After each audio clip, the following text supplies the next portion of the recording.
Budget आ रहा है, क्या उम्मीदें हैं आपकी सरकार से? क्योंकि पिछले 10-11 बजट तो आपने देख लिए, अब ये वाले की पहले भी कहा था सदन के अंदर, कल केंद्र सरकार का बजट है और राजस्थान की कहीं ना कहीं अनदेखी होती है। क्षेत्रफल के आधार पर राजस्थान देश का सबसे बड़ा राज्य है और 8 करोड़ लोग यहाँ पर रहते हैं। कहीं ना कहीं केंद्र सरकार ने एक गलत नज़रिया अपना रखा है। यहाँ पर कोई राष्ट्रीय परियोजना घोषित नहीं हो पा रही है, रेलवे लाइन है, बड़े बड़े प्रोजेक्ट्स हैं, उद्योग की दृष्टि से कुछ स्पेशल पैकेज या स्पेशल स्टेट का स्टेटस राजस्थान को नहीं मिला है। और मैं उम्मीद करता हूँ कि प्रदेश की सरकार केंद्र सरकार पर दबाव डालेगी। यहाँ के लोगों ने भाजपा की सरकार बनाई है, उसको कुछ फायदा तो मिले। पिछले बजट में राजस्थान का जिक्र ही नहीं किया वित्त मंत्री महोदया ने। उम्मीद करता हूँ कि कल जब बजट आएगा उसमें राजस्थान को अधिक यहाँ पर बजट आवंटित होगा, योजनाएं परियोजनाएं और निवेश की संभावना बढ़ेगी। हेरिटेज फेस्टिवल की भी जो आगाज मतलब घोषणा हुई है जो दिसंबर में, क्या इसमें किसी तरह जो भी फेस्टिवल्स होते हैं कल्चरल हेरिटेज को आगे बढ़ाने का काम होता है। राजस्थान मैं समझता हूँ देश में वो राज्य है जहाँ पर सबसे ज़्यादा टूरिस्ट देश विदेश से आते हैं। हमको ज़रूरत है अपनी धरोहर को संरक्षित रखने की, उसको ढंग से प्रस्तुत करने की। स्कूल बंद कर दिए गए, इंग्लिश मीडियम स्कूल की समीक्षा हो रही है, लेकिन सूर्य सप्तमी मनाई जा रही है, सूर्य नमस्कार मनाया जा रहा है राजस्थान में 3 तारीख को। जबकि विधानसभा के अंदर पूरा वक्तव्य किया है, सरकार ने जो स्कूल क्लोजर्स करे हैं, डिस्ट्रिक्ट्स को खत्म किया है, उसका पूरा जवाब मांगेंगे। सदन के बटन पर सरकार भाग नहीं सकती। विपक्ष के नाते हमारी जिम्मेदारी बनती है पब्लिक की मैंडेट को हम आगे लेकर जाएं, एक अच्छे माहौल में चर्चा हो। मैंने आज भी आग्रह किया स्पीकर महोदय से कि वो संरक्षक हैं प्रत्येक विधायक के, वो किसी पक्ष के नहीं है।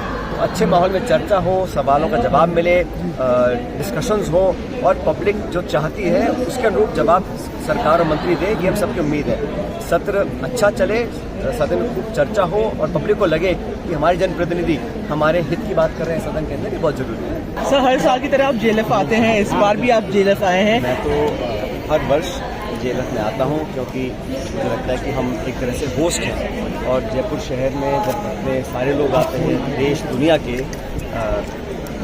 वैचारिक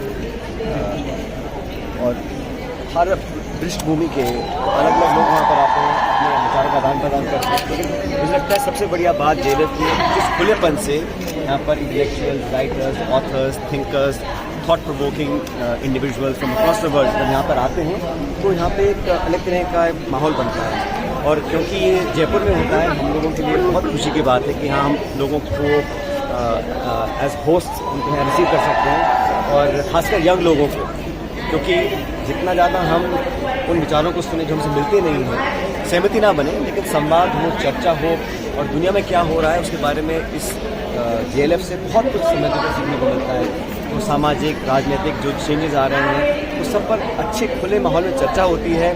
मुझे लगता है बहुत सारे लोग जयपुर आने के लिए उत्सुक रहते हैं और मुझे खुशी है कि हर बार की तरह इस बार बहुत सफल आयोजन यहाँ पर हुआ है। सर, महाकुंभ में तो यहाँ आए, लेकिन क्या आप प्रयागराज भी जाएंगे जो स्पिरिचुअल महाकुंभ है?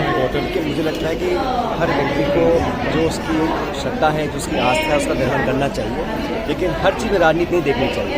क्योंकि कुछ चीज़ें ऐसी होती हैं, जो मेरा धर्म है, जो मेरी आस्था है, वो मेरा एक व्यक्तिगत मेरी जगह है, लेकिन उसका राजनीतिकरण करना, उसका दिखावा या छुपाना दोनों गलत मानता हूँ। लेकिन संयम में रह के अपने आप को संतुलित रखना चाहिए और हर व्यक्ति को ये अधिकार है कि अपने मज़हब का, अपने धर्म का वो उसकी पूरी पालना करे।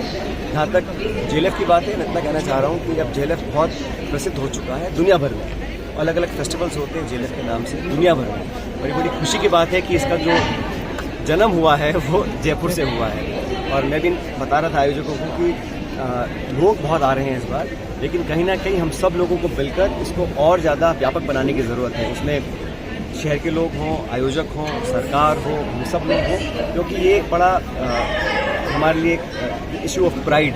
यहाँ पर इतने अच्छे तरीके से इतने सारे लोग और हर पृष्ठभूमि में, साइंस में, टेक्नोलॉजी में, क्रिएटिव राइटिंग में, हिस्टोरियंस, एकेडमिशियंस, कुछ पॉलिटिशियंस भी यहाँ आते हैं और कभी कभी खट्टी मीठी बहसें भी होती हैं। ये सब हमारे लोकतंत्र, हमारे गणतंत्र, हमारे खुले माहौल में चर्चा संवाद करने का जो हमारी बहुत पुरानी परंपरा है उसको आगे बढ़ाने का काम। अमर उजाला जीवांजलि के सारथी की मदद लें और महाकुंभ में स्नान जरूर करें।